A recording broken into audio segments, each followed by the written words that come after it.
that's old. Anytime change occurs, it's very with the uncomfortable. The minorities, we've been comfortable with being uncomfortable because, and that's a lonely road. When you look at and when you talk about how is that helping us as a people, as a country during our global timeout? I think, well, one, we're not minorities, Carrie. You already know it. It's like white balance is branding, Yeah, right? It's great. all Yeah, branding. you're right. You're It's right. like white people kill white people every single day. So no, there is no black on black violence. And if you say black on black violence, well then let's brand white on white violence. Like I watch Mm-hmm. Investigation Discovery. Ain't too many of us being featured.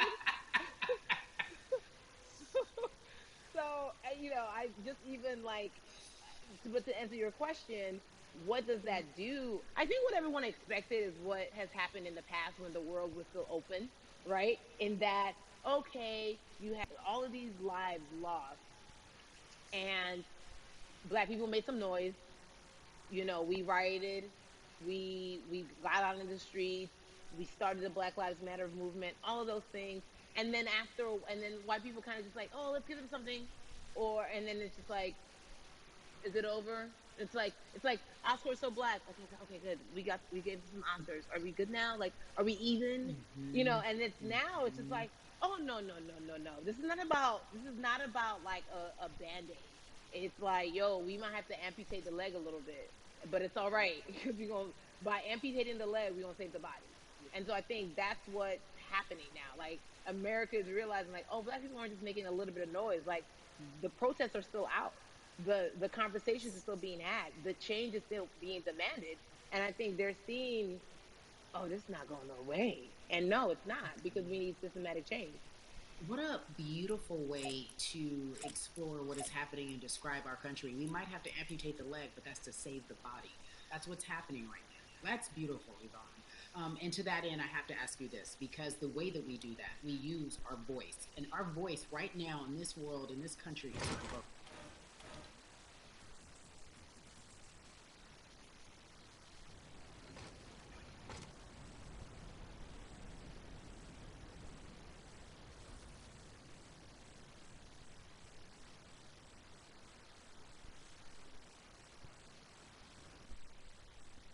I was still a minor, my mom naturalized, and so we were able to do it under her. And just even that power of like, we are American citizens and all the access that we have by being citizens, one of those accesses and those access to power being voting. It's a big deal. It's a big deal because not only are we do we have the opportunity to be in this country, but now we can be of the country. We can be of the systems. We can be of the rules. We can be of what it actually affords.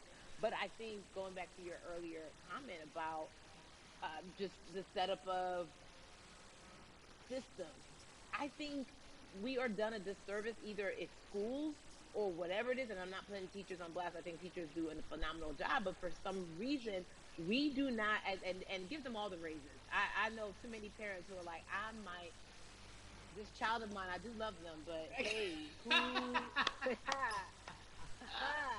where can I drop them off? And I do think that there's a disservice done because, again, when we talk about voting, to your point, we talk about every 4 years. It's important to vote for the presidency. We don't realize, like, oh, snap, we actually can vote about like how much our libraries get. It's like small things like that, but they make a big difference. When you think of voter suppression in this country, what does it look like for you? It's the systems. When we talk about voters half day, or maybe you'll be able to get this luxury. It shouldn't be a luxury. It should be built into the system. It should be built into the fabric of how we vote. But maybe you'll be able to get this luxury in order to enable you to go vote. Think about everything disenfranchised, marginalized Black person has to endure in a day. So in a day, you need to get to work. If something happens to your car, if something happens to your child care, if something happens to, there's so many factors along the way that can send you into a tailspin as an American. And then you add on as a person of color.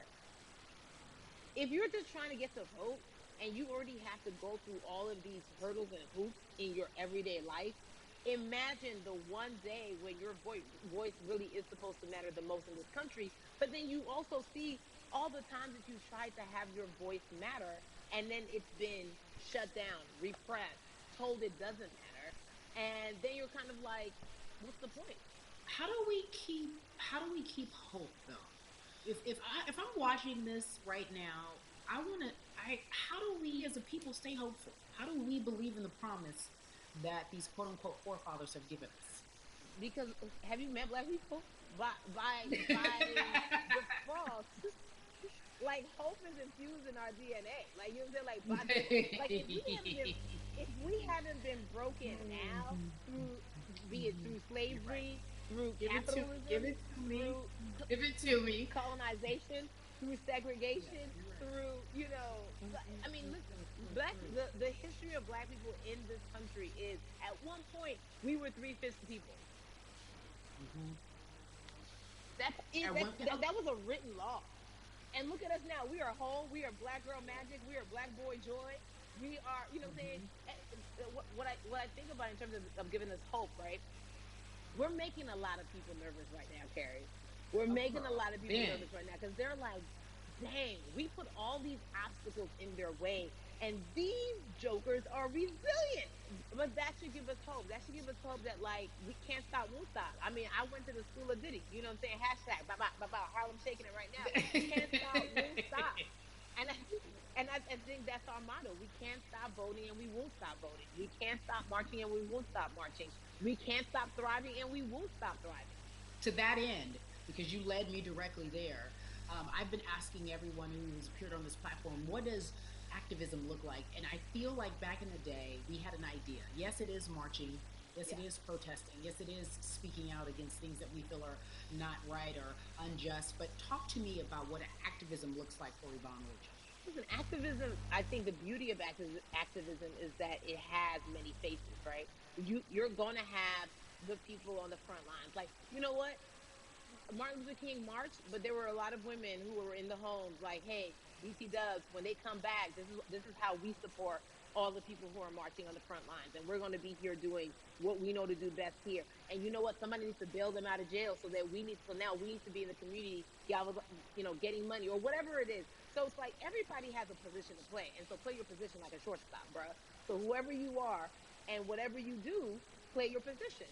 So activists could look like, you know what? I'm not the one that's built to be on the front line, but you know what? My pockets go deep, so I'm gonna support the people on the front line. I'm a comedian. Black joy is a form of activism. There's always a call for entertainers or celebrities that have the platform to do something. Why aren't you speaking out? I'm not a believer in thinking that it's mandatory. Like you said, everyone can be an activist and be activated in different ways. But talk to me about the connection. Talk to me about the marginalization in your world and how you feel like it even inspires you to say more and use your platform to do more. Beneath the surface of what we do, like Niecy Nash says, it's the the who, right? The who is the person who's going to be like, hey, let me call this out. Either blind racism in terms of overt racism, in terms of ways that we can be better, in terms of ways that we can actually be more uplifting to the community that you may not even realize that you're serving. Before I let you go, talk to me about the urgency, in your opinion, for people to vote, our people to get out and vote this coming election. Yeah, I mean, guys, nine, nine. If you think you're tired now, I'm telling you right now, we cannot take this sitting down. We can't take this jokingly. I understand that it may be hard to figure out who to vote for,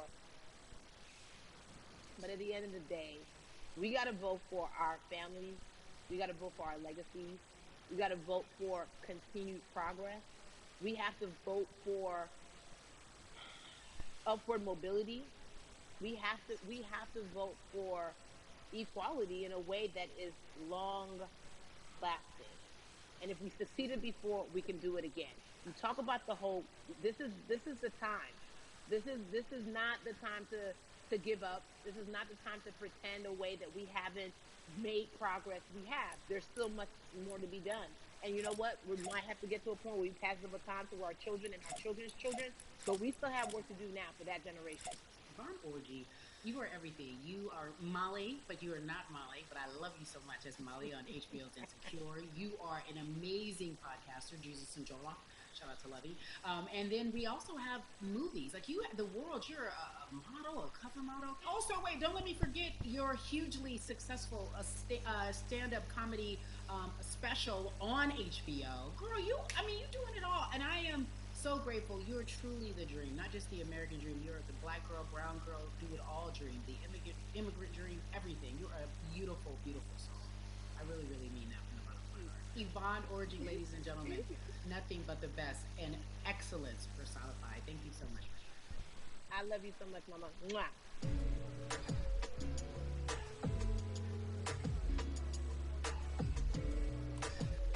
Yeah, la la. So, Atlanta has been one of the hotbeds in terms of political unrest and social injustice. We've seen so much happen in that city, and we've also seen so much come from that city, including one of our very own founding fathers of the civil rights movement, and that's Martin Luther King Jr. But right now, we want to welcome in someone who has used his platform to talk about voting, to talk about racial injustice, and how he's trying to help. Atlanta's very own Russ joins us now in We Defeated. Russ, I'm not going to fan out and tell you what some of my favorite songs were that I listened to repeat on yours. We're going to get to the topic at hand. So, Amazing. we got to talk about recently you did an interview where you shared your outlook on culture and music. And you also were very candid about the fact that you have a privilege and that it's necessary for you to give back. Tell everybody about what that means.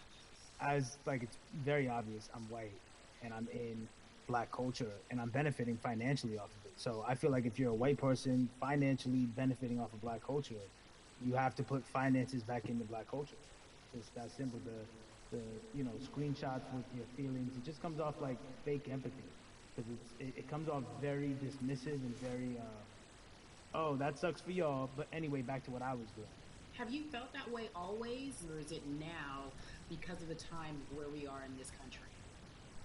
I've always had the feeling. I think now it's just obviously elevated. It's a new level, and there's new, it's to the point now where you can't. First of all, you can't not say anything. Second of all, though, I just think saying something isn't enough anymore. I think, if you have the ability to put money back into a culture that you're financially benefiting from, have the ability to, you should. It's interesting that you talk about it in that way because some people do believe that silence is the best way to go because it's hard to talk race, especially if you're white and you're in the black culture. People just feel as if they can't talk about it. They feel awkward. They feel as if they don't have the privilege or the voice or the words. How do you find yourself right now in terms of interacting with people when they want to talk to you about social injustice, police brutality? What's going on in this country right now? Well, first of all, picking and choosing whether you want to be silent or not about race, that's a privilege in and of itself. But no, I mean, I try to just do my best to um, listen to the black people around me and the educated black people I have in my life. So I do my best to not act like I have all the answers for everything, especially in a culture that I'm not from. But that's why when we decided to raise the money um, for Black Lives Matter organizations, when we raised 500,000, we got on the phone with some of the women who started Black Lives Matter. I got on the phone with Tamika Mallory. I was on the phone with Karen Civil and talking with my friends to make sure the money went to like the correct places, and people who really need it. It's just about listening. That's all. It's about listening.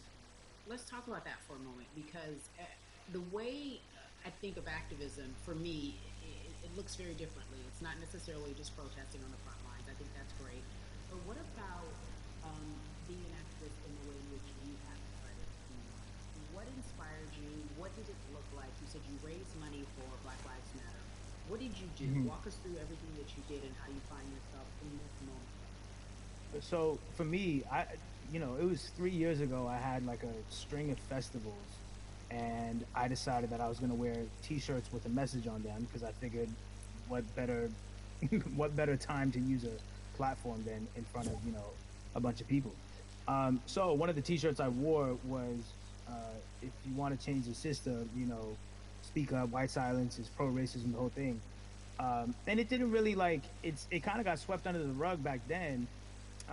But when all this stuff started happening again, and it's been happening, the police brutality against innocent black people, I was like, man, I'm not the biggest artist in the world, and I certainly don't have the most white fans in the world, but I got a good amount of people that I can definitely mobilize and turn into some money. And I know they're down for the cause because it's merch, it's a good thing. And I've always been outspoken anyway, you know. And so, how am I going to be in black culture and not be outspoken about racism? And then I got to ask you this because you grew up in Atlanta, so that gives you a heads Mhm. up, depending for so many people, because you're in the crux of that beautiful black city where there are so many wonderful Right. black leaders, home of so much great music and things that speak to our culture right now. And we are really getting our word out, especially with this platform today, and saying Mhm. that we must use our voice to vote. Talk to me about what the importance of voting for you in this upcoming election. Yeah, so you know, full transparency, I had never voted before, ever. Um, and because I was one of those people who was like, my vote doesn't matter, and and I don't know, maybe it's because I was younger, maybe it's because I really thought that, or I don't know, but I just think that it's got to, now this is a bit of a privilege to say it's got to a breaking point for me because obviously it's been past the breaking point for Black people, but I think that as a whole, the young people need to get out and vote because we're the ones that never show up. You know what I mean? We never show up to vote, but we're the future. So it's like, look, we got to go out there and vote, and then whatever happens, happens. But at least we did our part. You got to do your You know, part. you're very candid in saying that you just decided to vote, and I think there's a beautiful irony in the fact that you have your fans saying, "Because of you, I'm voting," Right. and there's something beautiful about that. But I want to know why now for you. Why in this moment is it important for you to vote, and what hit your spirit to say, "Yes, this is the time to do it"? Honestly, because the I think that George Floyd really uh, woke up a lot of people who, including myself, who I was vocal and outspoken about racism. I put it in my lyrics. I put it on T-shirts. I would talk about it in interviews. Like, I was vocal about it. But that video in that moment, I think me along with a lot of other people just kind of was like, all right, like words are simply not enough anymore. We gotta do something, whether it's raising money, whether it's voting or all the above. Like we got to do something, and I'm ashamed that it took that for me to be like I need to raise money and I need to vote. It's a shame, and I don't know. I guess it snapped a bunch of people out of it. And even if you were vocal and whatnot, it's time to actually put your money where your mouth is. It's time to go vote. It's time to just stop talking about it and be about it. And it's been time for that, but like I said, I'm ashamed that it took me this long to actually really be about it, but I'm here now. So, Russ, we all know that this is going to be your first time voting. Tell me what that Yeah. experience is going to be like for you in terms of what you're excited about. I think you know what it's gonna do for me. It's gonna let me know that I'm contributing to something bigger than myself, and I'm actually putting my money where my mouth is, and I'm being about it because, for so long, and I know I'm not alone with this, but you know, standing on the outside and just screaming about this and that, and this should change, and it's like, all right, but did you vote? you know, and so I know it's gonna feel good to know that I played a small role, and that's the problem. I think the mentality of like my vote doesn't matter needs to be changed to my vote, albeit small, does matter. It's a role I'm playing, and if I play my part and you play your part and he and she plays their part, then we make a difference. But it'll feel. I have a feeling it's gonna it's gonna feel very, very bigger than me. I mean, I think when you realize that giving uh, actually feels better than receiving, that's when you start wanting to do your part and contribute. So, voting is an easy way to give. You know. Yeah. To whom much is given, much is required, and you have been given a huge platform. We are so grateful for you, Russ. Philanthropist, artist, community activist, first time voter. We appreciate you Yeah. sharing that with us. Thank you. I appreciate that.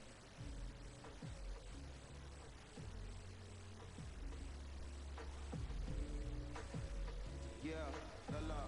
So, cities like Atlanta and Chicago have been at the forefront of discussion, especially now in the country, with the rising violence against Black communities.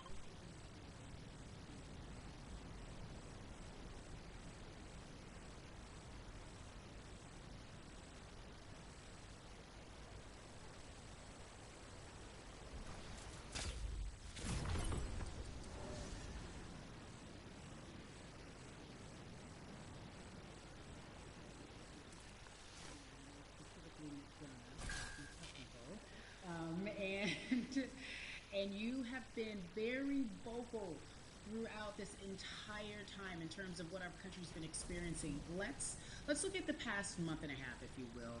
What has been the hardest thing for you to deal with? The hardest thing for me to deal with, Carrie, this last month has just been going from the virus shutting everything down to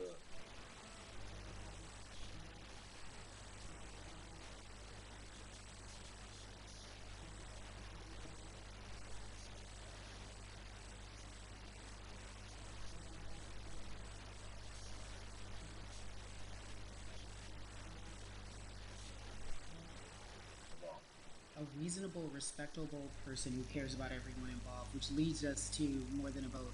It is a beautiful collective of Black athletes and artists.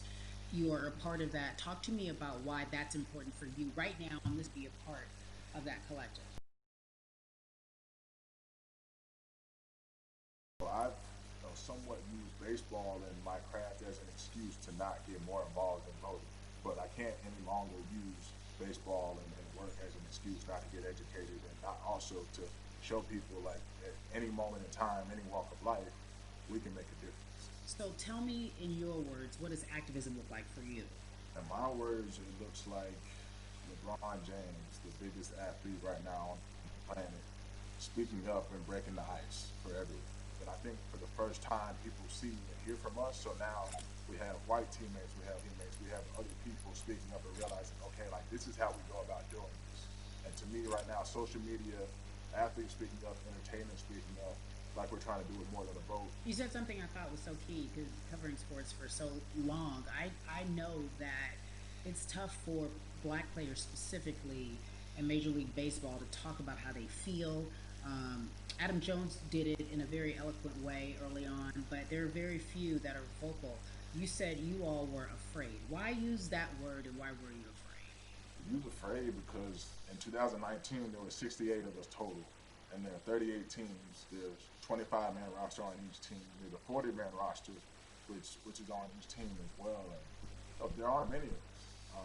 So we're outnumbered in that sense, but not always in a negative way when it comes to our teammates and our clubhouses. But to get to this point, you have to move a certain way. You got to be careful what you say. You can't ruffle feathers.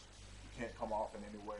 Much like other black entertainers, much like yourself, probably having to live through life every day. But to get to the highest level, you got to button up. You got to be seen and not heard. So baseball is, like I said, it was time for us to try and speak up and make a difference and show it's okay to do so because we can't be quiet any longer. That is a button up, be quiet, be seen but not heard. That is an expression that a lot of black folks can relate to in whatever aspect of professionalism that they experience, especially if they don't work for themselves. They just feel that. That is also a socialization that we have as black folks, especially like you said, if you want to get to the higher level. And for so long, I felt it bubbling right underneath the surface that so many of us who were in whatever positions we were, who had platforms, were tired of pretending and looking the other way and spending so much time making others comfortable while we were uncomfortable. Do you feel that this is the type of movement that is sustainable, or is it just for a time? So it takes everyone joining in on the conversation, and right now I feel like more than ever there is little things as possible to distract from bigger issues. We saw on draft day, we saw our president, Bill Epstein, holding up a sign saying Black Lives Matter and wanting to include the rest of them be in that. But now we're having those conversations as well. So I definitely think this is sustainable, and it's not always just going to be the popular thing to do. This is something that people want to get right because they know we care. Jason, you said you think it's sustainable, that what you're seeing, especially with your colleagues in baseball, that this can be something where you're feeling more comfortable, feeling more safe to share how you feel about social injustice and police brutality. What are you doing right now in this moment with your platform to help change how we look at voting and how to educate the culture and the community about voting? Well, first, what I'm doing, Carrie, is joining up with More Than a Vote and joining up with other athletes and entertainers to get that message out and use our platform in that sense as a group. And try to create a brand with this to make it something that's not just about the election coming, make sure that it's about people getting educated for years to come and figure out where to vote and how to vote We've got people in different areas that cover different demographics and influence different areas of people. And as a baseball player, as a black baseball player, I feel like now, like we talked about, is finding the time to show people that you can use your voice in this profession. You don't have to be afraid. And to me, that can help someone, help a kid growing up. He can see me, he can see other guys that were in the video we posted saying, hey, this is what they're standing for. They're speaking up for these things, and it's okay to want to play baseball. It's not lame. It's not something I have to be as afraid of as I was before. So I feel like that's my role in this. I have a younger brother as well. He's 24. He also plays baseball. So I've got to lead by example. I can't just always, come up with a good answer that sounds good on TV. When I get asked a question on, what do we need to do to make changes? So I'm joining up here to make sure that I take action and get educated myself. For one, so many people, I feel like in Atlanta, they're on the move. Well, when you want to try to make a vote and try and cast your vote, you have to do it by mail. You have to sign up for the absentee ballot. Then you have to get another ballot in return. They have to send it back to you. Well, for me personally, they didn't send that back until it was too late. Right? We didn't get it in the mail to the address that's an Atlanta address at my parents' house. We didn't get that in the mail until it was too late. And then from other friends and family that are still in Georgia right now, I just hear about them being held in lines too long and trying to get off work. And we know how it is for any family, but let alone a black family in the city or in the suburbs trying to take care of their family and trying to provide for them.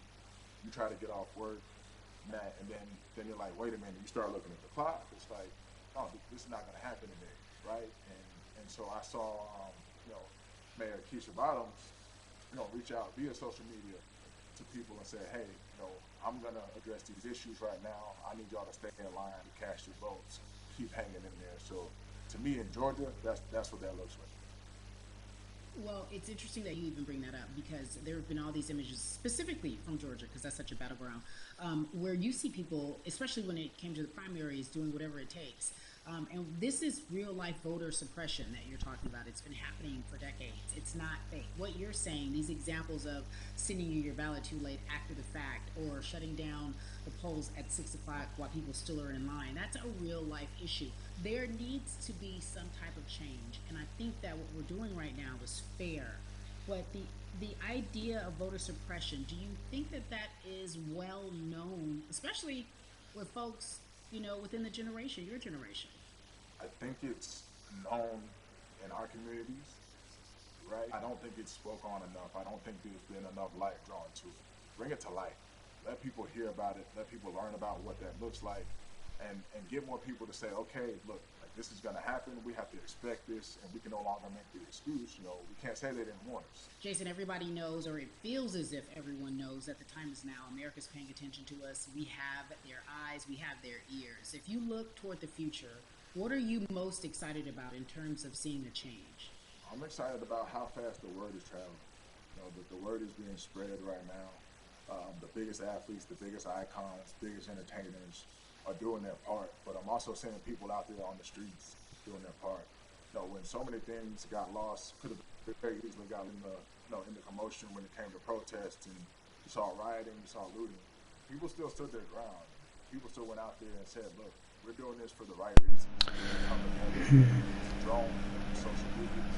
I feel like this is a new way of getting things done the right way and just spreading the message.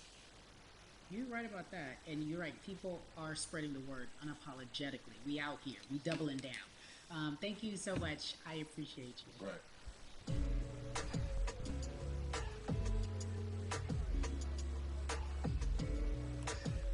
Yeah, la. Hey, everybody. I am so excited to welcome a friend, a brother, family member, if you will, former colleague, NBA great, sports analyst, philanthropist.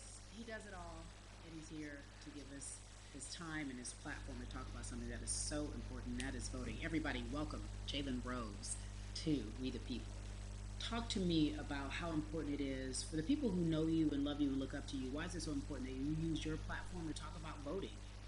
Initially, we have to get past the stigma of the mental systemic racism that comes with the presidential race, governors, mayors, senators, judges. We've been conditioned to believe that our vote does not matter. So usually when we looked up at all of those races and people that were running, not only did they not look like us, we didn't believe they were there to represent our best interests. So therefore, as a collective, we didn't mobilize until Barack Obama, and we felt a sense of hope that finally our country is going to do something that we felt would never happen in our lifetime. And I remember being at the inauguration in 2008. I made sure I was there. And we voted. In 2016, we didn't vote, Carrie. We didn't vote. And Hmm. so many people try to make this political. This is not political. Me telling somebody to vote is like telling somebody to pay taxes. So that's one, getting over the stigma of nobody is going to represent our best interest. And then number two, the reality is that the person that gets the most votes doesn't necessarily win the presidency. That's uncomfortable right there because that's actually what took place in 2016. The electoral college chose the president. And if you put all of their pictures up, I'm pretty sure they look a lot more like each other than they look like you and I. How about that? Hmm. And then the third thing, especially in urban environments, oh man, they create barriers for us, Carrie. It's like you got to jump over the fence, you got to run past the dog, you got to jump on the hood of the car. The lines is 5 hours long. You get up to the pole and they don't work. Elderly people working in the city, while they got the young people who understand technology working in the suburbs. Like these are all systematic things that try to discourage us from voting. And then finally, we don't have a day off to vote. We need to work. So we don't get a Hmm. day off. It's going to be a full day, and I got to work to pay my bills. So you know what I'm going to do? I'm going to mail in vote. And you know what you want people to realize that that counts too. So your vote will be counted if you're able to mail it in. So those are a few things that I hope that we can do and mobilize. And shout to LeBron and his team. Shout to you and everybody involved. We will make a difference. Well, let's talk about more than a vote. There is a black collective of athletes, of artists coming together and saying voter suppression is a real deal, especially in the black community. When you just talked about, I got to work, so I can't go vote. And then when we do get in the booth, just in case we don't have to work, do we know who we're voting for? Not only do we have to vote, we got to be educated. And it's not always even about the man who's in office or the woman who's in office for president. It's about your local elections. It's about the people who are your DAs, your state DAs, like the people who actually make change in your community, who will change police brutality, who will make sure that your community is taken care of, who will defund police and hope that they can help you in stopping police brutality. So, talk to me about why you decided to be a part of More Than a Vote and what it actually means. Well, it means a lot to be involved with such an impressive collective as you mentioned. And I've said this multiple times, and I know it can be uncomfortable when I say it, but a lot of times we have to get to the root of the issue before we find a solution. And the quote was, I wish America loved black people as much as it loves black Mm-hmm. culture. And Mm-hmm. this collective, by the way, represents in a lot of ways what's encouraging, but also sometimes disappointing about our role as black people in America. Because we were brought here as labor and to entertain. And we use those vehicles to get paid and move to the Mm-hmm. suburbs and be the idols of white kids. And so now that we have this collective, I would say sports and entertainment represent black men in the United States. I'm talking about money, power, celebrity, the ability to mobilize, community involvement, Facts. their leadership, their intellect. And so to have all of us pull it in the same direction at the same time for anything that we're passionate about is going to be a difference maker, but it's definitely going to be a difference maker in the 2020 vote because we're going to make sure we inform everybody that they can let their voice be heard, and failure is not an option. Jalen, what does voter suppression look like to you?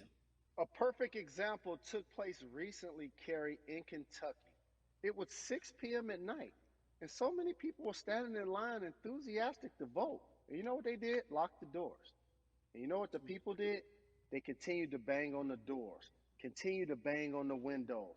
They continued to let it be known they were not going to leave the premises until they got a chance to vote. And you know what ended up happening? They opened those doors and allowed those people to vote. So do not be discouraged. These barriers show you that it matters, and we're here to help you break through them. The same thing with our platforms and voices, Carrie, because you know what's going to happen. At some point, Breonna Taylor is not going to be trending anymore. People are not going to be protesting anymore. But it's still up to us to keep making sure that our voices get heard, and this is one way to do so. Right, and that is a form of being activated, being an activist. It doesn't have to be protesting. It doesn't have to look like what you think traditionally activism looks like. It's voting. It's that simple. We now have to understand, like, this is a critical mass moment for this movement to continue to hold up as much steam for as long as possible. And that's what this collection is going to hopefully allow for that situation to happen. Jalen, in today's age of technology, it should be easier to vote. No doubt. It's like we call these devices smartphones, but yet I can't vote from it. All of the things that we do in our lives are in our phone. All of these barriers are things that people will need to overcome in order to create a level of enthusiasm to vote. And again, this is not political. It's your right to do so. And there's so many times where you feel like somebody may have gotten done unjustly in your community.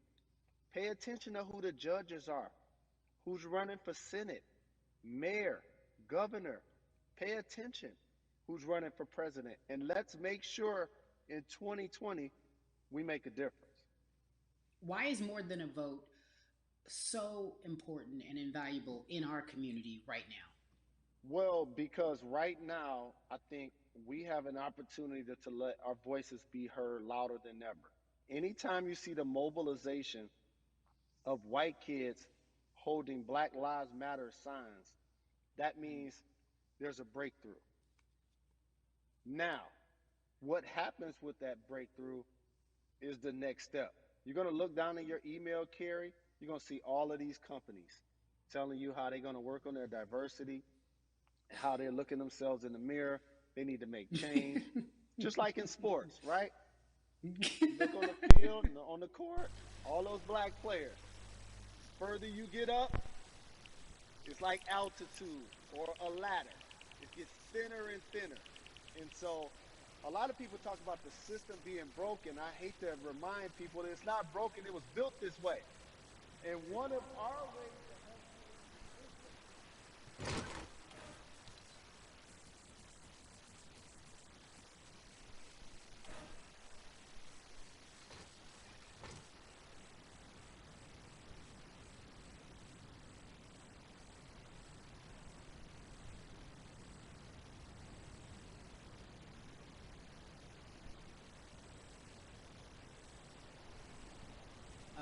in the midst of everything that is happening? I think you'll see players are challenging the establishment more.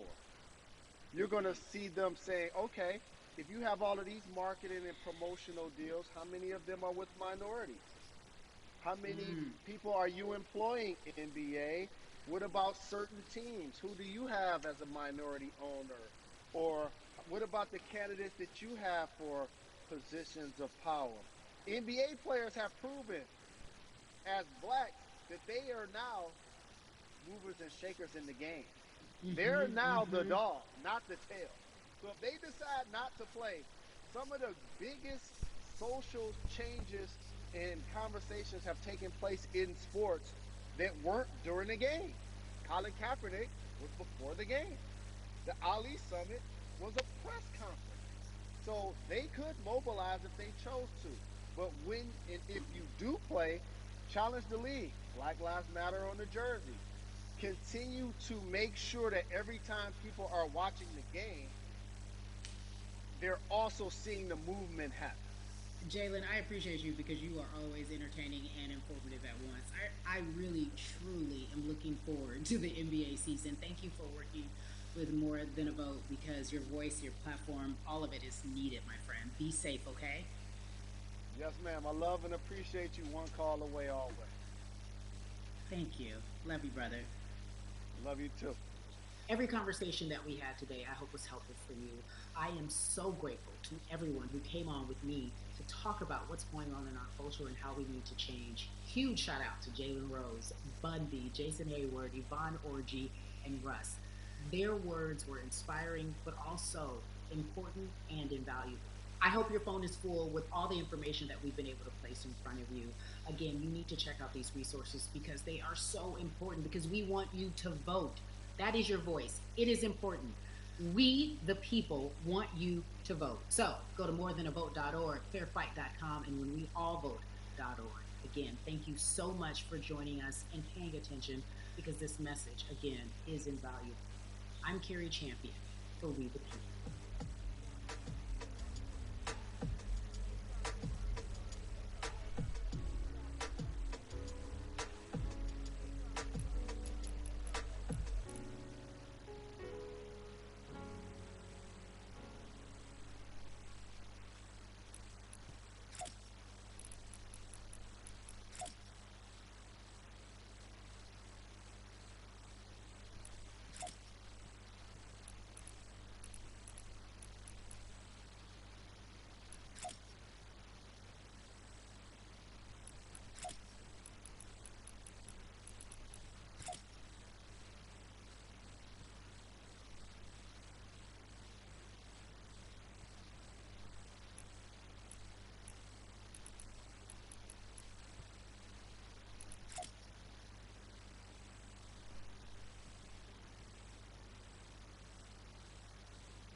Ok, eso fue lo de We the People.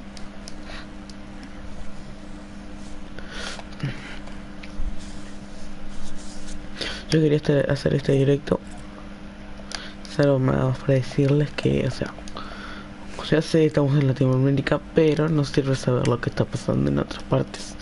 Y sé que muchos de algunos, o sea, no sé si de mis suscriptores, que son pocos igual, seguirán lo de Black Lives Matter. Pero igualmente lo subiré, o sea, está en directo, después se lo resubirá para que si alguien lo ve, sea bueno que sepan esto. Por eso, así que en realidad no sé si voy a decir adiós, porque todavía estamos en, ay, en, en directo, ¿no? Así que bueno, eso. Así que ahora vamos a jugar unas partidas. Espero que cuando se resuba lo vean algunas personas. Igual al pedo estoy diciendo eso porque se va a resubir. Pero igual. Ahora vamos a estar un ratito más acá en Fiesta Magistral. Y... O sea, no creo que podamos hacer por desactivar todas las cosas. Entonces, ok, bailecito. Este es el baile, o sea que si todavía no lo consiguieron, tienen todavía unos días para conseguir este baile. Si todavía alguno no lo consiguieron. Y bueno, eso. Ahora vamos a salir de esa magistral. Vamos a regresar a la sala y vamos a jugar unas partidas.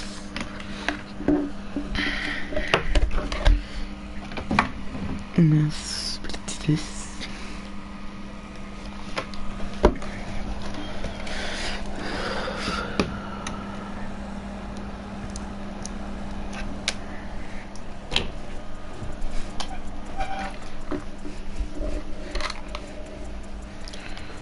Ok. ok. Estoy hablando, así que vamos a jugar solitario. O en realidad, o sea, después jugamos sifón. Si perdemos. Dun, dun, dun, dun.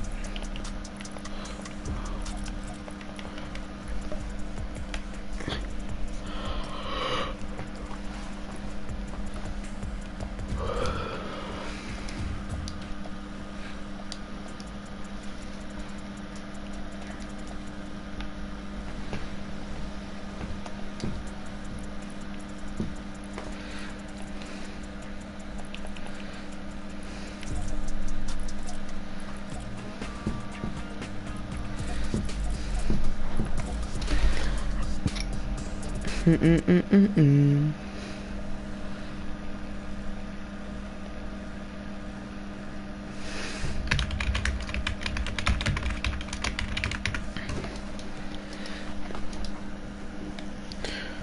Black Lives Matter, Black Lives Matter.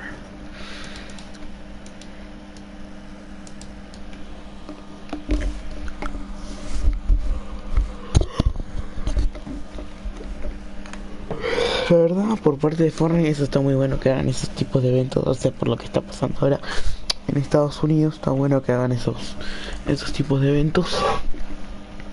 Así toda la comunidad, o sea, casi toda la comunidad, podemos saber de lo que está pasando y todo eso.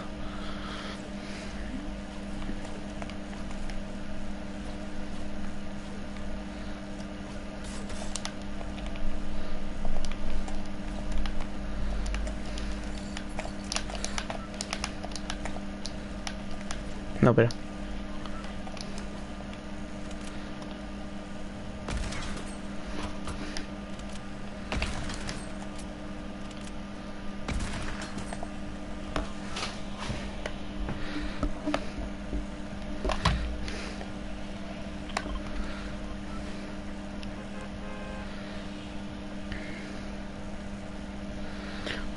ok, vamos a la fortilla, vamos a matar a la tipa. Pues a la autoridad vamos a hacer vamos a hacer así, vamos a hacer solitario sifón, solitario sifón, y después capaz jugamos un ¿cómo se llama esto? Un combate de equipos, sino arena o cualquier otra cosa. Solo para dejar el vídeo, porque va a ser un vídeo después cuando lo resube. Así que bien. Okay. Vamos todos allá.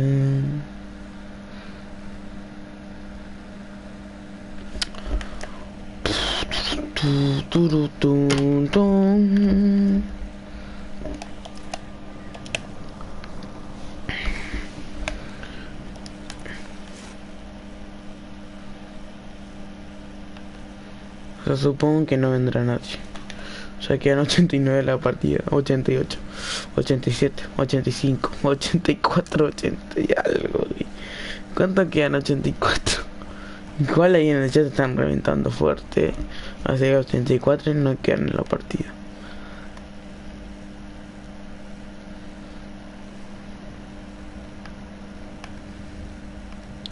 Me tenés que estar jodiendo.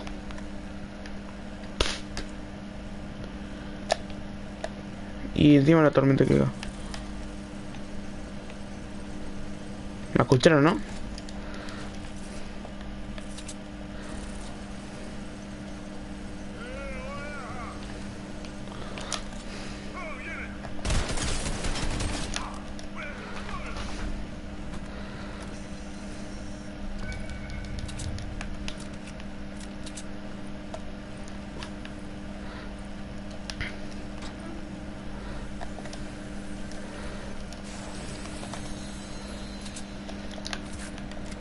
La tipa estaba por acá.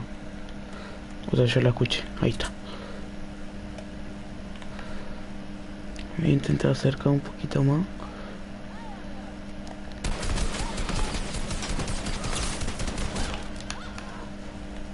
Fue fácil. No quiero recargar eso. Tarjeta esto.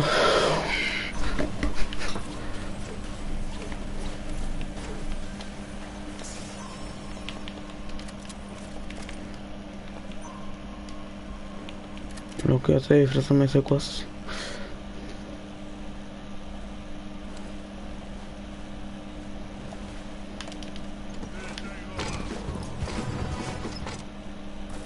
Ya sé que me escucharon.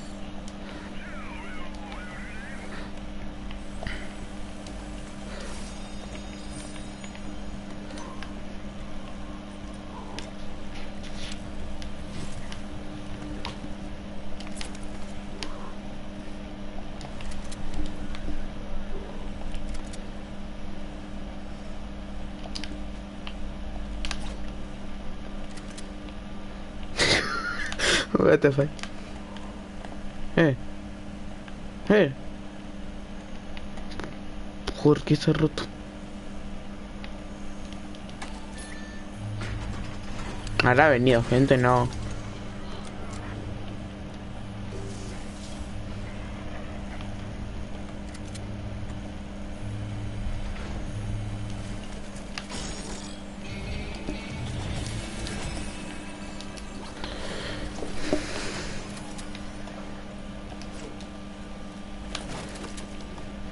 Ok, creo que fue muy rápido esto.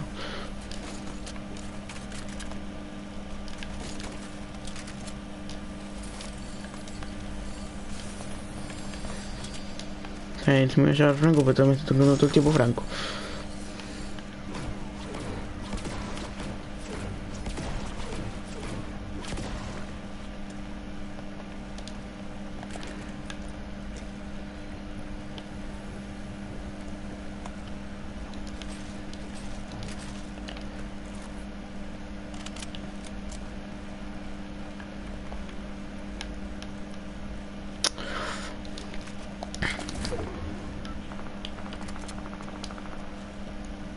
Hay gente, no.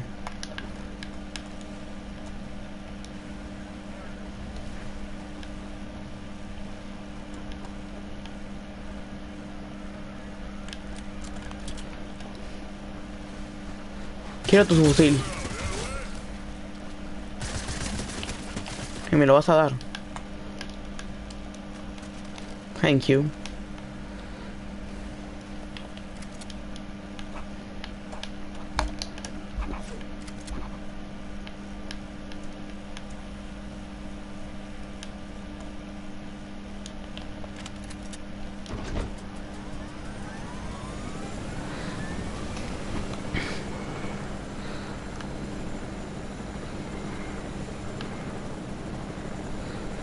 Me lo eché un poco de madera por acá.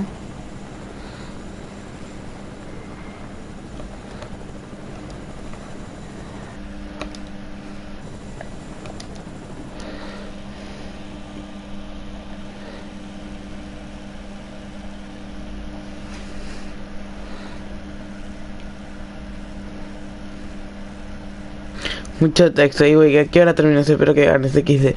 Me duele mucho el labio, mi novio me mordía mucho, así que la verdad.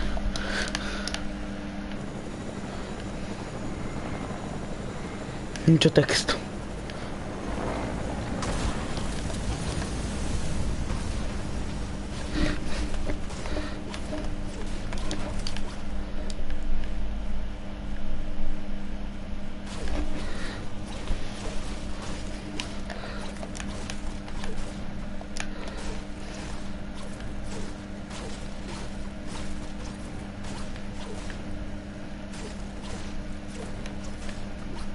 Como dije, vamos a hacer una partida de sifón.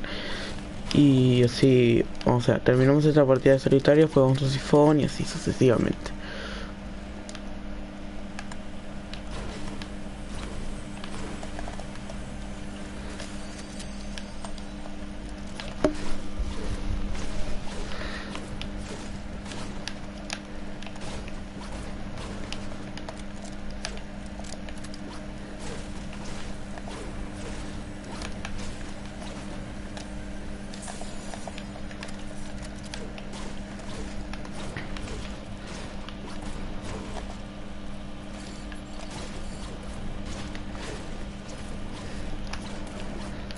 What? Mira la zona que es 19 ya.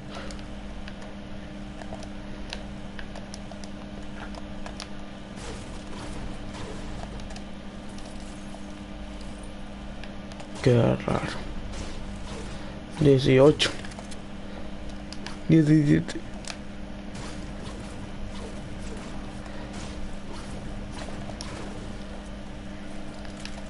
Aquí, contener 999 ya está.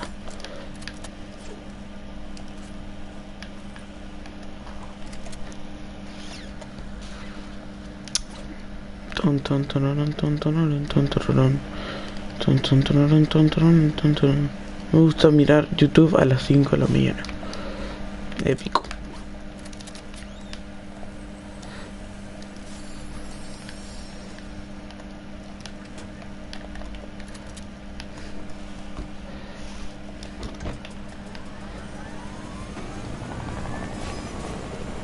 Quedan 15, o sea, mirá la zona.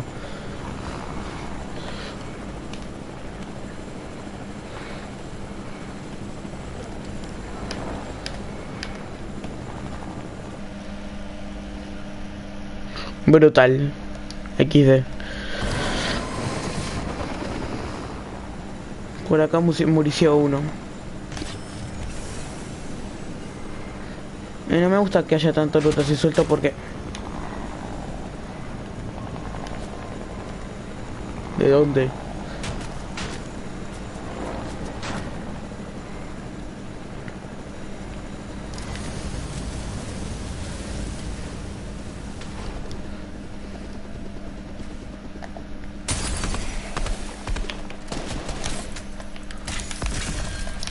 ¿Qué gil?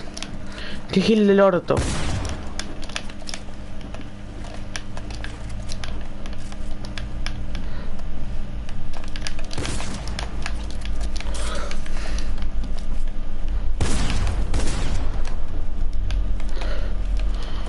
Hasta luego. Que te vaya bien en la vida. Me deleteaste todo, hijo de puta. Ahora me voy a seguir porque es un gil.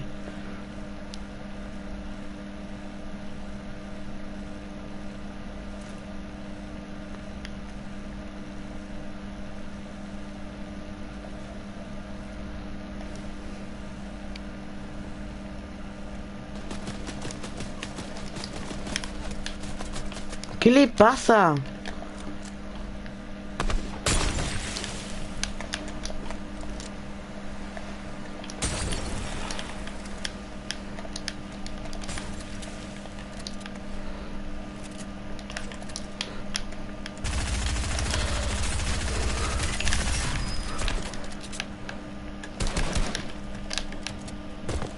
Mierda.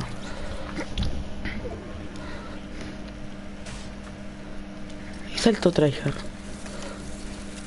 A mí no me jodan.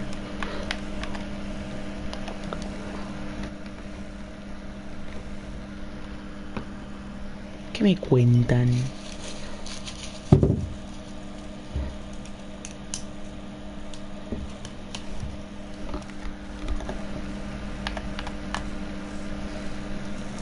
Brutal.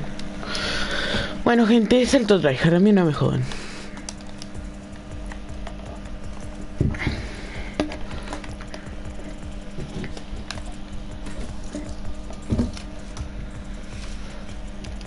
Voy a decir cosas.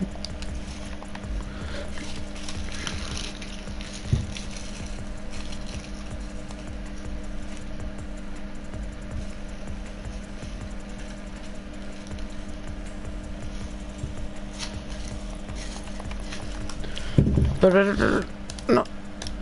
Ahí está. Ah, perdón. Soy nivel 131. Sorry.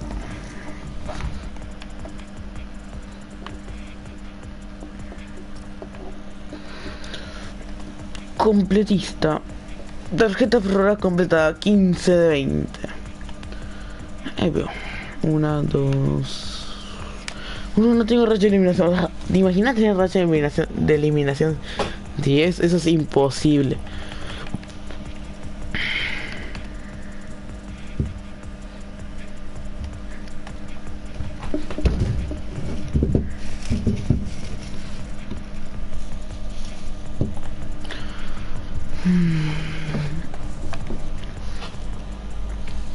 Ah, mira.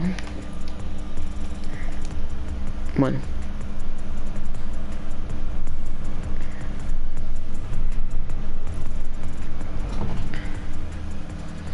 Todo el creativo llenado.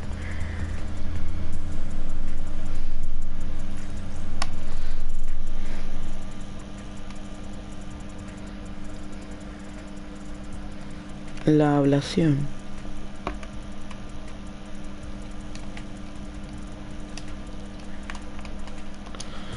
Vamos a jugar.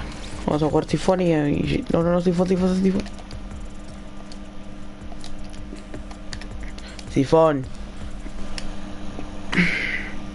Nadie. Nadie quién.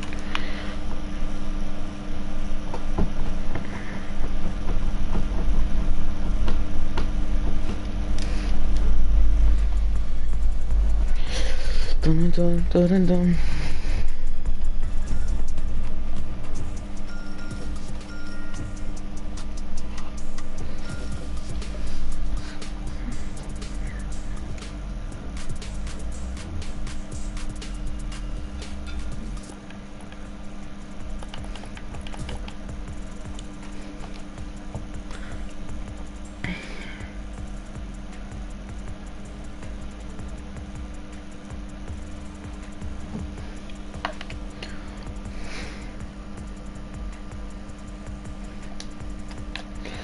Ah, no mames, no sabía que había una versión de Halloween de estos. No. Su pérdida es tu ganancia.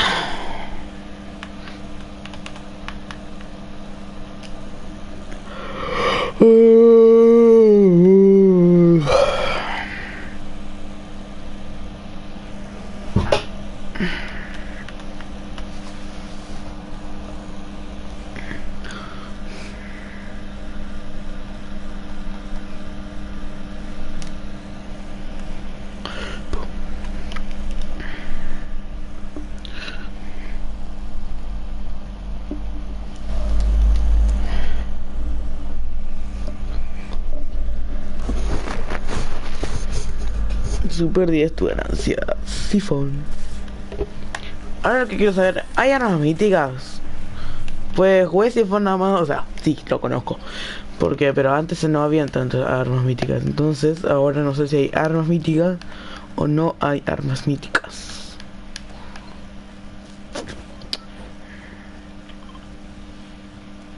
Hola. Hola.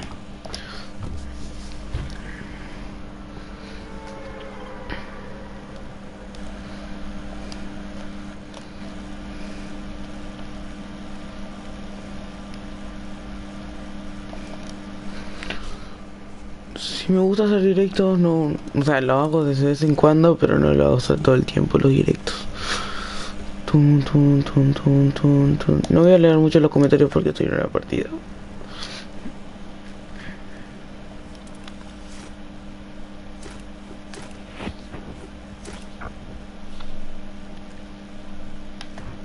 ¿Todo bien? ¿Todo correcto?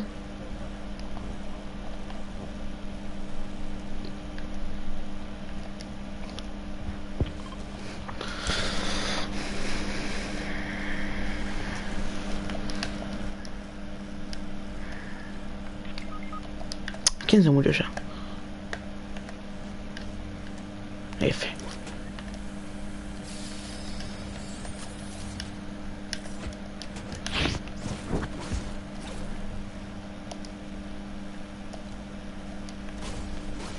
Ah, bueno, se fue la partida. Épico. Acá no sé si murieron todos o sobrevivieron todos, porque esta escopeta para mí es la Magic.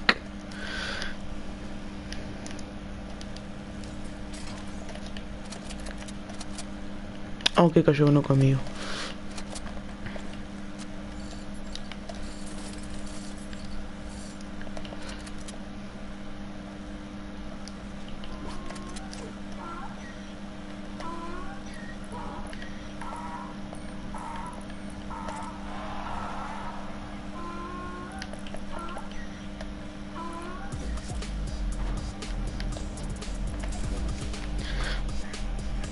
Ok, ya basta.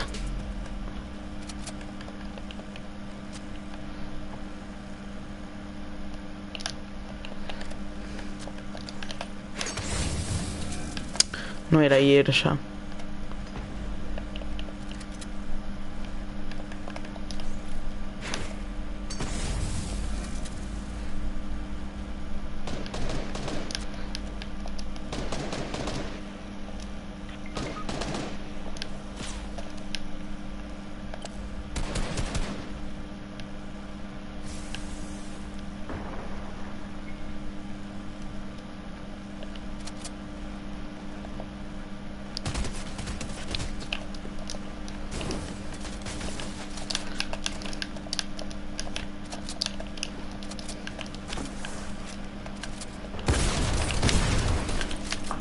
Fuck me.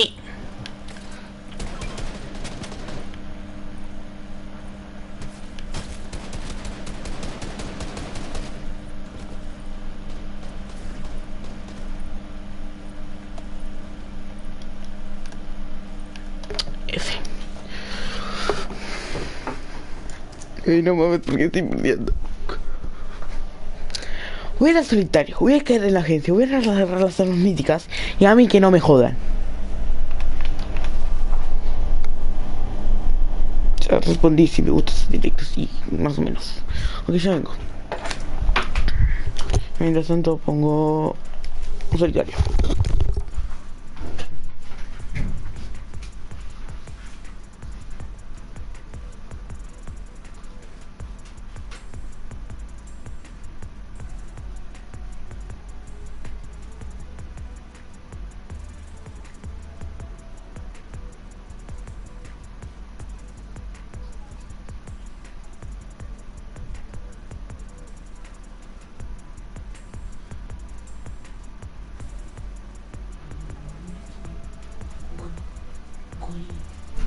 Cuy.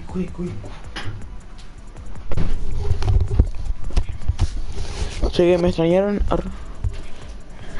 Arre que el tipo se fue un segundo nomás. Reto sin... ¿Cómo reto sin picar? ¿Cómo reto sin picar? Mira la agencia, voy a tomar las armas. ¿Cómo voy a hacer el reto sin picar? O sea, es casi imposible, güey. Es casi imposible. El reto sin picar es casi imposible. O sea, es posible, pero es casi imposible. ¿Entiendes? ¿Entiendes?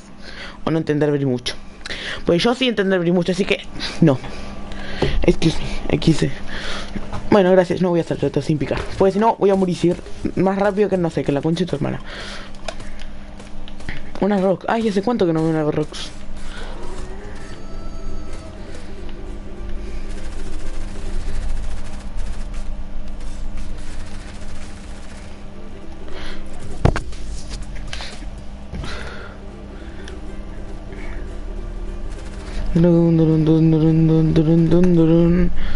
Ok, quedamos en la autoridad. Vamos a hacer la técnica de irnos a un lado, escondernos, cambiarnos, matar a Jules, irnos con la tarjeta y después venir. Pero bueno, esa es mi técnica. A ver.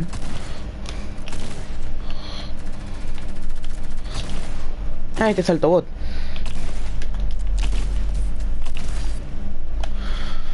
A la agencia yo voy. Capaz voy a morir, pero voy a intentar no. No sé por qué llegar a ese segundo tour, pero ya no es obligación. A ver, si el beco fantasma está por acá cerca, van a ir algunos. Y no lo estaría viendo. Ahí estoy.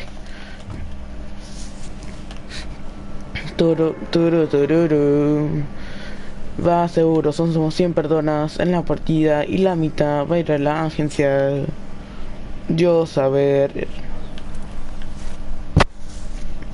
Ahí vienen lo que yo digo. Bueno, en realidad no sé si la mitad. No son muchos, Bueno. Retrato lo dicho. Capo.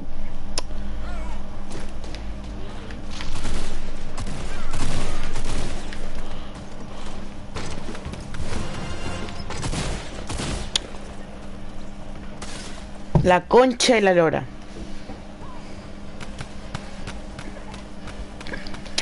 Y solo me va a terminar en directo, pues es hermana para atrás. esta partida tenemos más que, no sé. Más rápido que, no sé. El aire. Arre. No podemos, pues te voy a tener rápido, güey. Él hizo la técnica. Él está haciendo la técnica.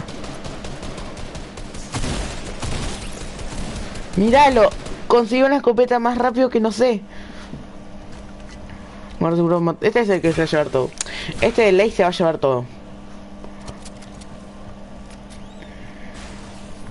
Míralo, está haciendo la técnica. La que yo iba a hacer, güey. Este se va a llevar con todo. A mí no me jodan. Le mandas...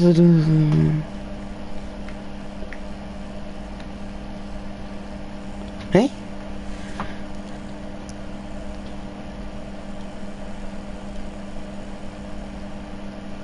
What? O sea, sé que puede ser un chiste. Alma Marcela Gozo. ¿Eh? Arma Marcela Gozo. Alma Marcela Gozo. A ver, puede ser un nombre, sí, pero puede ser un chiste también. No sé, pues pienso que es un chiste, capaz es un nombre, ¿verdad? No pensar bien en mí.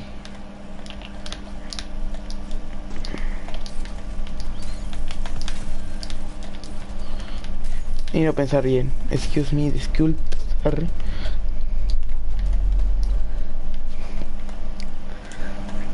Alma Marcela Gozo. Me quedé pensando en ese no. O sea, ¿es un nombre o es un chiste? Decime ya en los comentarios o si no te rompo la madre.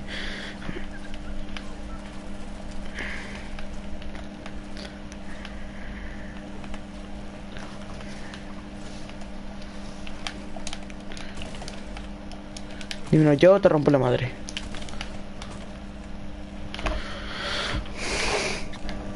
Es que siento que es un chiste, pero no sé. Ay, concha la...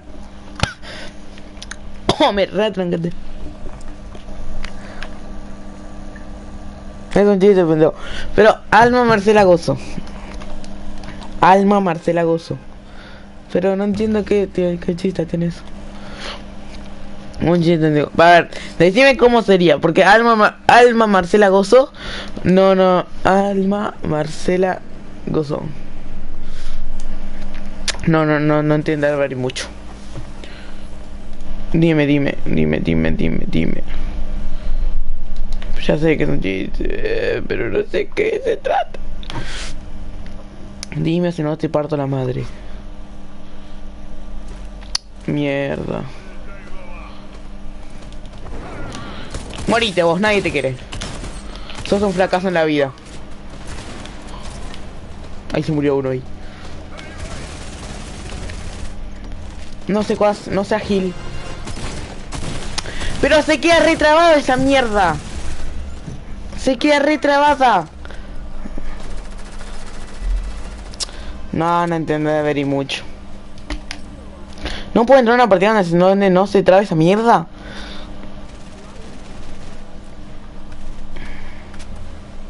Esa fucking mierda. Una sola partida pido, una sola.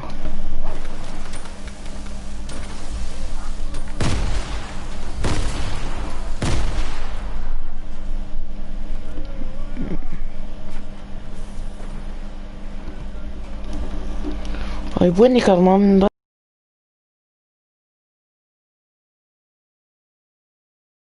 Me van afuera, sí, listo.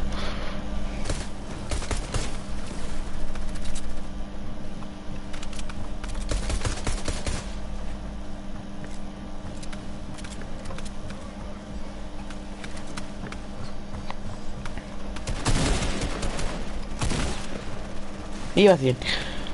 Pero...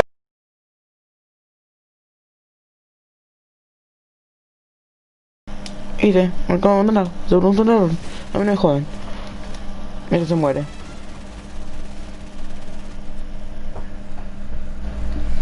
Al dugazo. No, es que no entiendo.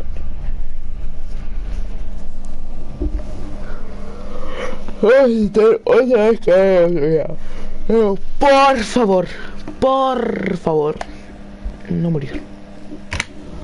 Y si me muero yo. O sea, me matan, me muero. Ya sé que están apareciendo como 1000 notificaciones y aparece un cosito negro. No importa. No importa, me chupa medio pingo, ¿sabían? Hice una invitación, boludo. Paren un poco. Oye, el audio se movió un poco.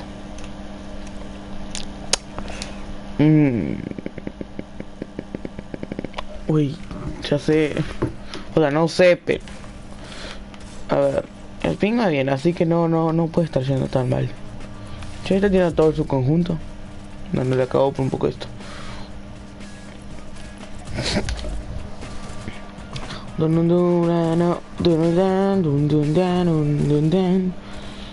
Paco, Paco, Paco, Paco, Paco. No, ese no lo tengo, Gil. Qué puto. What the fuck. Vamos a intentar otra vez. Ya sé que dije, coso, se trabó por un momento. Ok. Ya sé que dije, solitario sifón. Pero hoy necesito por lo menos sobrevivir. O sea, ¿cómo se llama esto? Vestirme e irme a la mierda. Solo eso pido, solo eso. Ni fin, solo eso.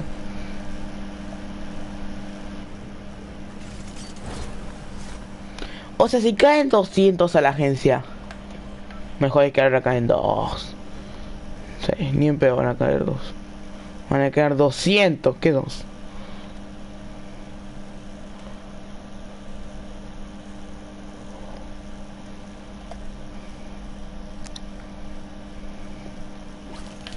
Porque conmigo no cayó nadie. Ahí está, ¿viste? Ahora no se trabó. Ahí, ahora que me sale todo bien. Y acá está la Jules.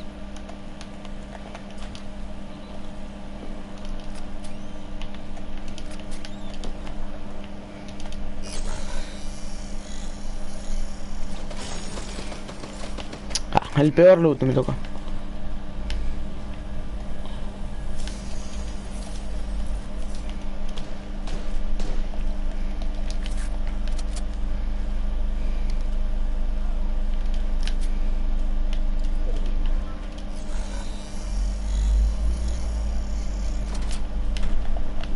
Ahí la Julia.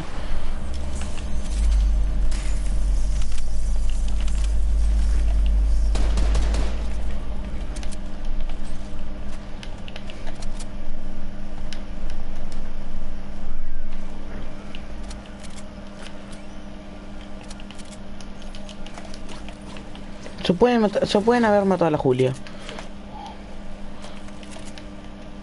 No estoy seguro.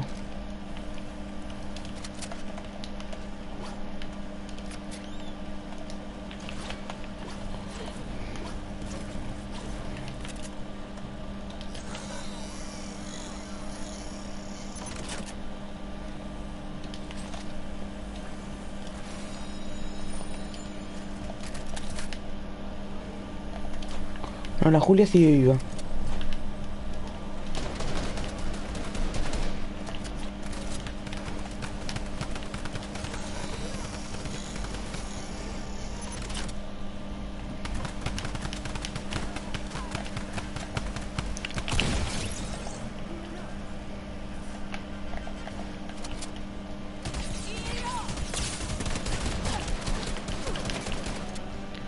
No.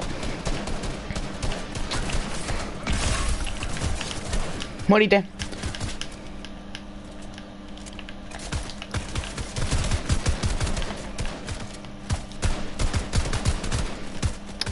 ¿Y dónde quedó la Jules?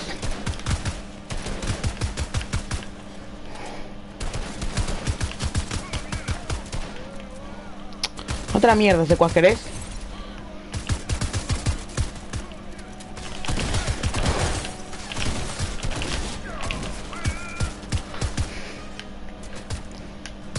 No, la reconcha de la lora. Wey, ¿cómo puede ser? Ya mató a la Jules. se tenía todo, hijos del orto. F. ¿Cómo me puedo venir a morir por un secuaz? Así, ¿cómo mierda bajó el secuaz ahí? ¿Me explica? ¿Cómo?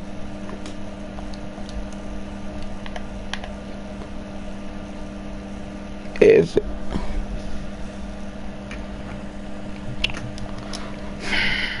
Ya había matado a la Jures, güey. Podría haber salido todo bien.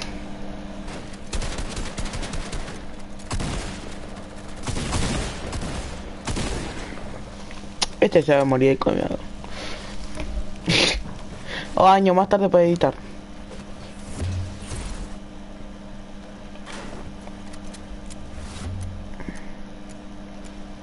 En esa partida había salido todo bien. F.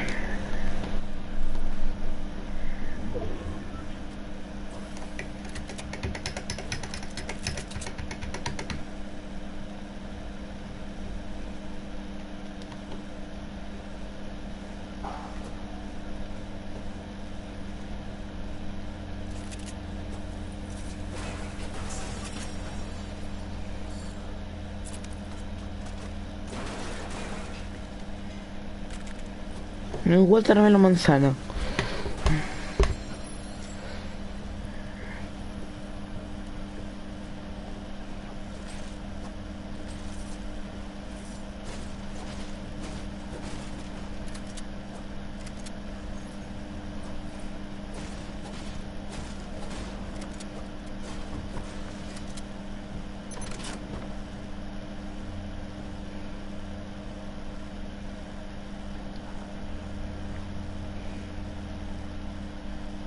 La jugada de este. Bueno, la ex jugada de este era buena.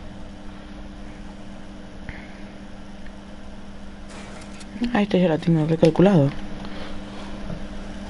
Bueno, vaya a mimir.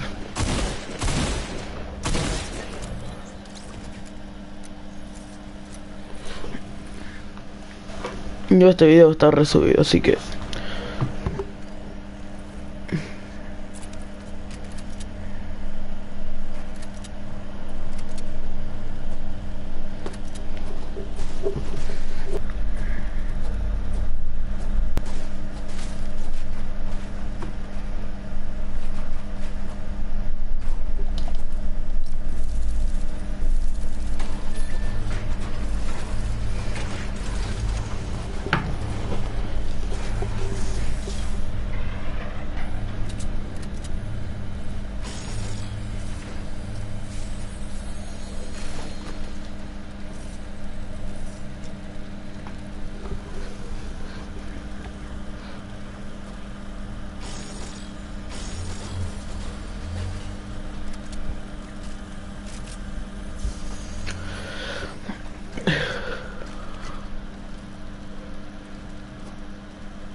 It's such a beat that goes back to the windows and I'm not even the door to do.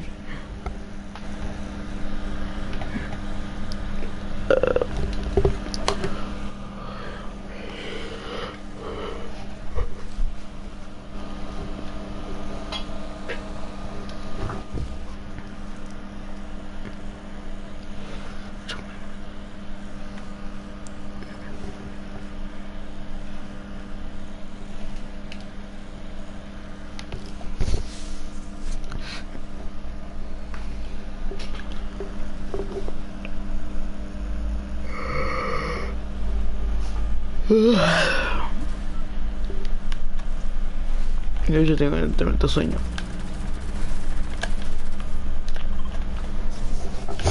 Igual a mí no me van a ganar, ni en sus sueños.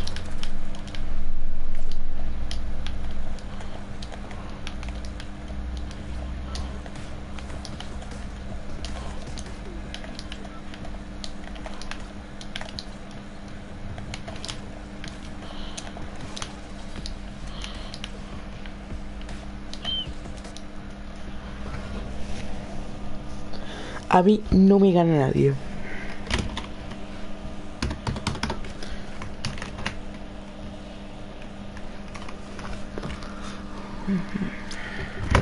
Y me tiré encima. Soy un estúpido. Estúpido. Estúpido.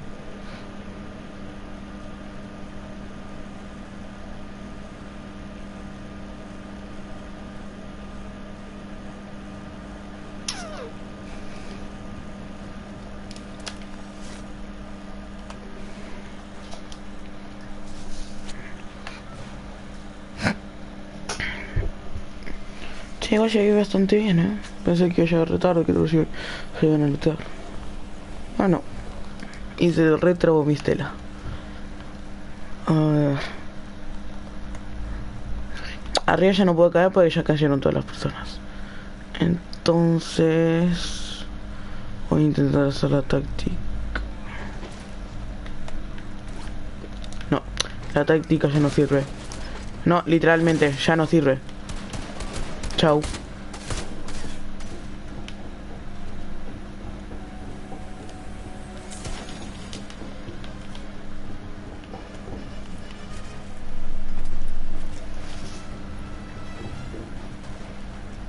Yo ahora que lo pienso, ¿qué secuaz del orto?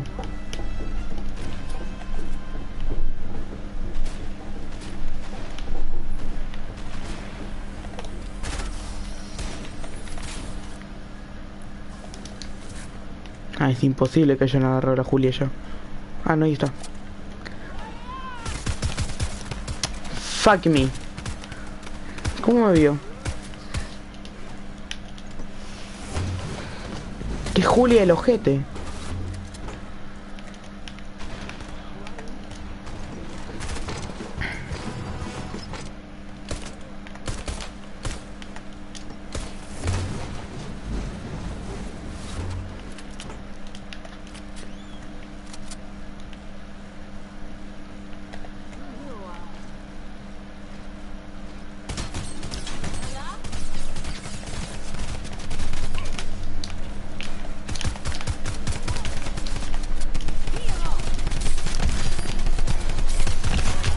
No, Julia no. Julia no.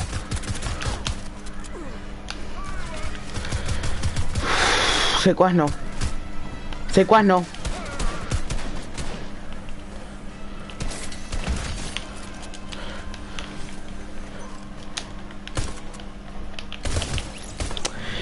La reconcha. Ya fue.